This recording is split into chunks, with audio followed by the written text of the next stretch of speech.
দিল্লি বিস্ফোরণ কাণ্ডের তদন্তে মুর্শিদাবাদ জেলা জুড়ে এনআইএ অভিযান। বুধবার নবগ্রাম থানার নিমগ্রামে মইনুল হাসান নামে এক পরিযায়ী শ্রমিকের বাড়িতে হানা দেয় এনআইএর তদন্তকারী আধিকারিকেরা।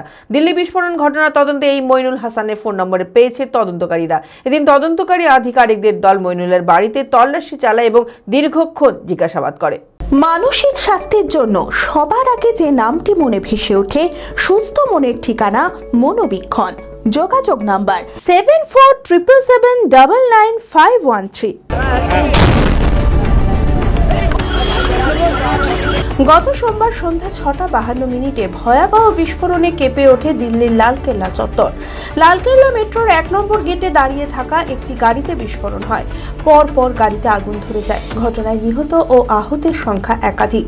আর দিল্লি বিস্ফোরণ কাণ্ডের তদন্তে মুর্শিদাবাদ জেলা জুড়ে এনআইএর অভিযান। বুধবার নবগ্রাম থানার নিমগ্রামে মইনুল হাসান নামে এক পরিযায়ী শ্রমিকের বাড়িতে হানা দেয় এনআইএর তদন্তকারী আধিকারিকরা। দিল্লি বিস্ফোরণ ঘটনার তদন্তে এই মইনুল হাসানের ফোন নাম্বার পেয়েছে তদন্তকারীরা। জানা গিয়েছে এই মইনুল হাসান কখনো দিল্লি আবার কখনো মুম্বাইয়ে পরিযায়ী শ্রমিকের কাজ করত। দিল্লিতে কাজ করার সময় এক বাংলাদেশির সঙ্গে থাকতো মইনুল। সেই সময় কিছু জঙ্গি সংগঠনের সঙ্গেও যোগাযোগ হয়েছিল। এদিন তদন্তকারী আধিকারিকদের দল মইনুলের বাড়িতে এসে তল্লাশি চালায় এবং দীর্ঘক্ষণ জিজ্ঞাসাবাদ করে। তবে বিস্ফোরণ কাণ্ড বা জঙ্গি সংগঠনের সঙ্গে মইনুলের যোগাযোগ নেই বলেই পরিবারের সদস্যদের দাবি। এদিন নবগ্রাম ছাড়াও মুর্শিদাবাদ জেলার বেশ কিছু জায়গায় তল্লাশি চালায় এনআইএর তদন্তকারী দল। সকালে কিছু বলেছে? কোথায় থাকতো আপনার দাদা? এইখানেই থাকতো। মানে বাইরে কোথায় কাজ করতো? বাইরে কাজ করতো অনেক 2 বছর আগে। ও এখন আর যায় না, এখন দেশেই কাজ করে।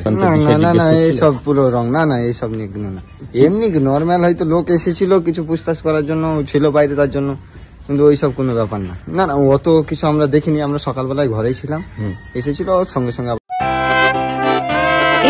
খোলা আকাশ অনেক তারার মাঝে, রামধনু রঙে যেখানে সবাই সাজে সাজে। নামি হোক কিংবা দামি, পেয়ে যাবে সব রকমই। ছোট হোক কিংবা বড়, কেনাকাটা হোক আরো আরো। নতুন ফ্যাশনে নতুন tradition, Libas family store. Libas Libas Libas family store. Libas কাটাই বহরমপুর মুর্শিদাবাদ।